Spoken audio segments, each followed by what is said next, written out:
سكرينة الموبايل عشان اقدر اهندل فيها الباجينيشن محتاج 3 حاجات. ايه هما يا هندسة؟ رقم 1 محتاج اعمل ليسن. رقم 1 محتاج اعمل ليسن، دي اول نقطة. هعمل ليسن على ايه؟ اكيد هعمل ليسن على السكرول.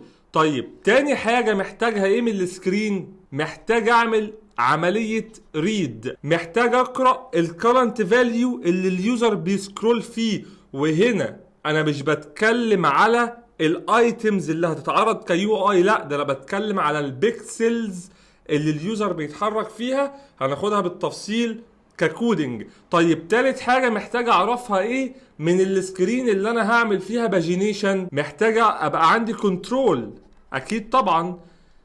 طيب اعمل كنترول على ايه؟ اعمل كنترول مثلا لو اليوزر داس على بطن معين يطلعه اول الصفحه فوق، اعمل كنترول مثلا على السكرول داون والاب، اعمل كنترول في السكرولنج عموما.